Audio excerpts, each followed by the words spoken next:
मेरी शादी को अभी 15 दिन भी नहीं हुए थे कि मेरी पत्नी को अचानक चक्कर आने लगे, उल्टी जैसा महसूस होने लगा। सिर्फ मैं नहीं, मेरे घर में पूरा परिवार हैरान था। परिवार वालों के कहने पर मैंने अपनी पत्नी को डॉक्टर के पास तुरंत लेकर गया। डॉक्टर की जांच के बाद जो खबर सामने आई उसे सुनकर हम सबके होश उड़ गए। मेरा नाम अविनाश है। मैं अपने घर का सबसे बड़ा बेटा हूँ। मुझसे छोटी मेरी 2 बहनें हैं। हमारे परिवार में कुल 5 सदस्य हैं। मैं, मेरी 2 बहनें और मेरे माता पिता। मेरे परिवार में सभी लोग पढ़े लिखे हैं। सभी के अच्छे नौकरी थे और मेरे पिताजी बैंक में मैनेजर थे। इसलिए हमारे घर में किसी चीज की कोई कमी नहीं थी। मैंने भी इंजीनियरिंग की पढ़ाई पूरी कर ली थी। घर पर मेरी शादी के चर्चे होने लगे थे। माँ अपने लिए सुशील और सुंदर पढ़ी लिखी बहू ढूंढने में लगी हुई थी।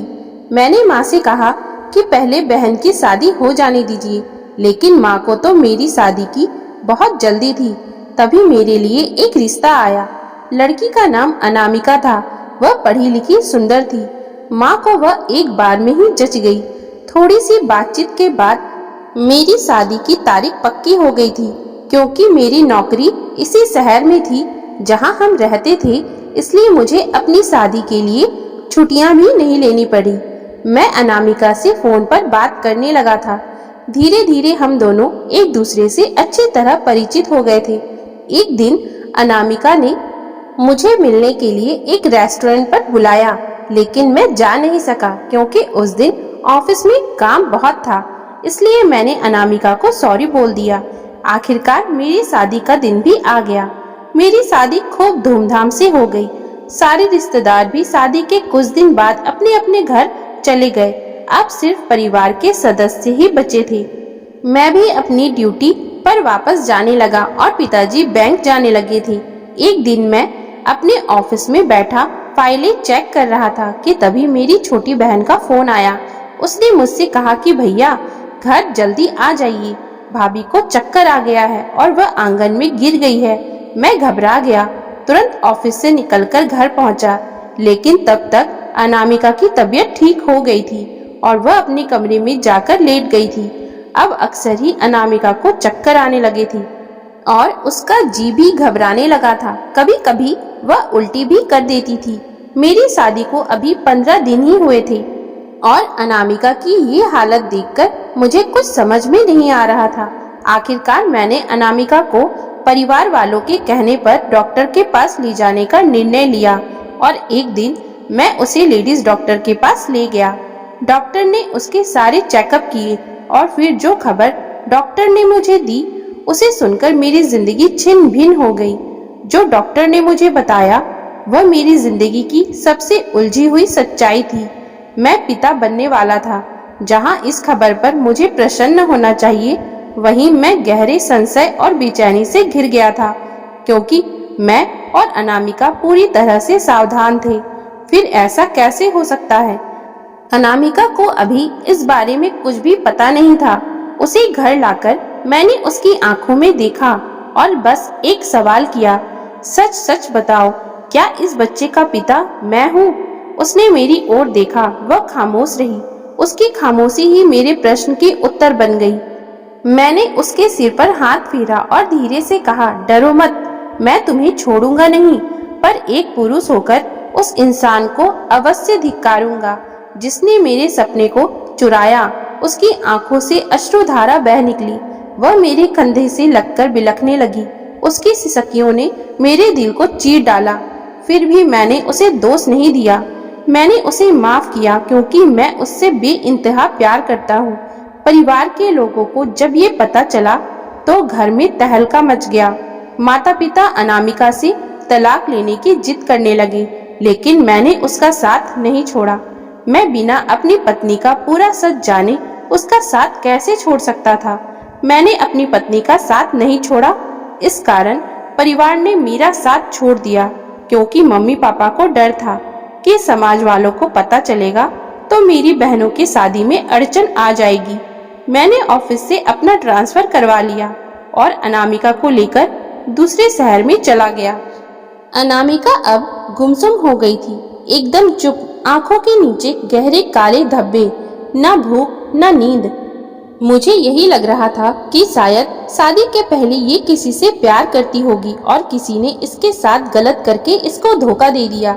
हर मर्द की तरह मुझे भी ये खबर जब मिली तो मैं अंदर तक हिल गया। लेकिन मैं अनामिका से जब मिला था तो वो मुझे एकदम सीधी और शरीफ लड़की लगी थी।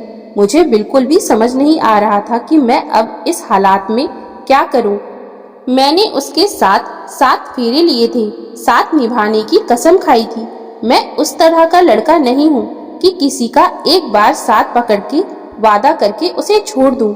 मैं यही सोच रहा था कि एक बार अनामिका की तबीयत संभल जाए, फिर मैं उससे सारी बात पूछ लूंगा, उसके बाद ही कोई फैसला करूंगा।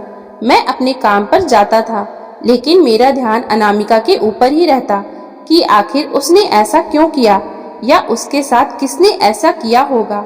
लेकिन अनामिका की हालत देखकर मैं अभी उससे कुछ पूछ नहीं पा रहा था। लेकिन मेरे मन में बहुत डर था। एक रात वह अचानक मेरी छाती पर सिर रखकर फूट फूट कर रो पड़ी।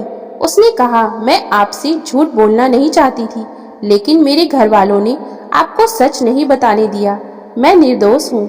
मैंने उस वक्त यही सोचा कि शादी को हुए 15 दिन ही हुए हैं और अनामिका की मां बनने की खबर मैंने सुन ली और ये कह रही है कि ये निर्दोष है। ऐसा कैसे हो सकता है? मैंने अनामिका से पूछा कि तुम मां बनने वाली हो और वो भी मेरे बच्चे की नहीं, किसी और के बच्चे की, फिर भी तुम ये कह रही हो कि तुम निर्दोष हो।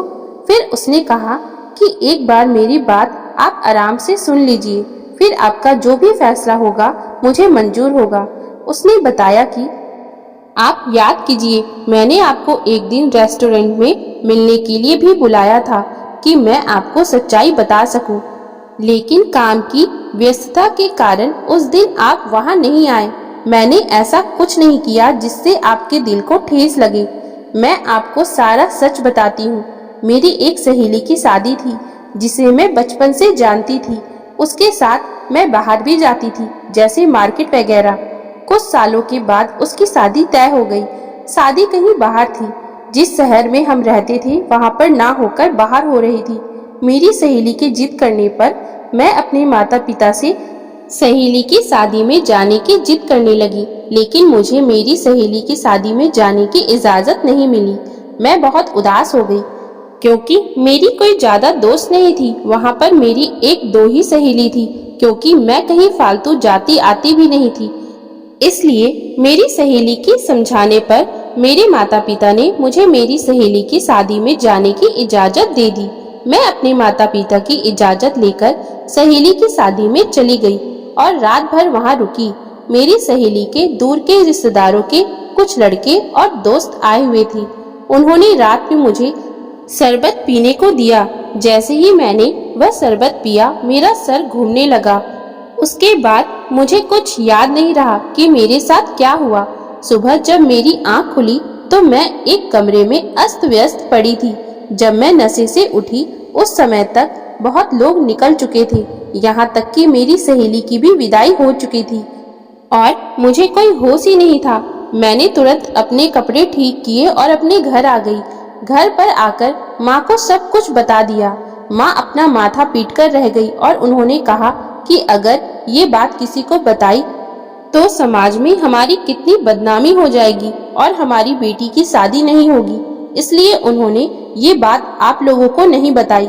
आपसे शादी होने के बाद आपका इतना प्यार पाकर मैं उस काली रात को भूल चुकी थी, लेकिन इसका ये परिणाम होगा मैंने सोचा नहीं था। उसके आंसू मेरी टी शर्ट को भिगो रहे थे। मैंने उसे गले से लगाया और उसके आंसू पोंछे।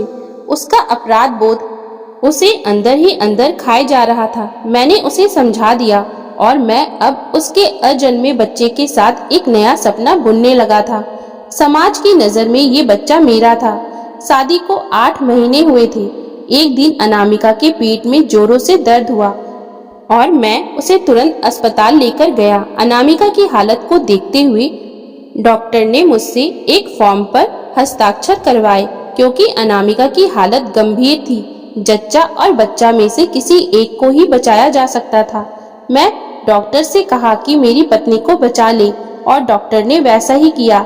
अनामिका तो बच गई, लेकिन बच्चे को नहीं बचाया जा सका। वह मृत पैदा हुआ था। जब अनामिका को होश आया और सच बताया गया, वह चिल्लाकर मेरा नाम पुकारने लगी और फिर बेहोश हो गई। उस दिन के बाद वह कभी बोल नहीं सकी। आज हमारी शादी को 5 वर्ष हो गए हैं। मेरा पिता बनने का सपना अभी भी अधूरा है, लेकिन प्रेम अब भी संपूर्ण है। हर शाम जब मैं दिन भर की थकान लेकर घर लौटता हूँ, अनामिका मेरी राह देख रही होती है। हम दोनों मिलकर खाना खाते हैं और वह मेरे सीने पर सिर रखकर लेट जाती है। नाइट बल्ब की रोशनी में हमारी सांसें एक हो जाती है। उस क्षण मैं अपने आप को दुनिया का सबसे खुश नसीब इंसान महसूस करता हूँ। मेरी पत्नी चरित्रहीन नहीं थी और जो उसके साथ हुआ उसमें उसका कोई कसूर नहीं था। उसे तो बस वक्त ने धोखा दिया था। मैं अपनी पत्नी से सच्चा प्यार करता था और सच्चा प्रेम हो तो बड़ी से बड़ी गलती भी क्षमा हो सकती है। दोस्तों, जो इस मासूम सी लड़की के साथ हुआ वो किसी और बच्ची के साथ कभी ना हो, इसका ख्याल बच्चे के माता पिता और परिवार को पूरी तरह से रखना चाहिए। अगर कहीं दूर किसी जगह जाना या भेजना भी पड़े तो बच्चे की सिक्योरिटी का पूरा ध्यान रखें, ताकि बच्चे के साथ कभी भी किसी भी तरह का कुछ गलत ना हो सके। तो दोस्तों, अगर आपको हमारी आज की ये कहानी अच्छी लगी हो तो कृपया आप हमारे चैनल को लाइक, शेयर और सब्सक्राइब जरूर कर लें, जिससे हम आपके लिए और भी अच्छी कहानियाँ लाते रहें। Thank you for watching.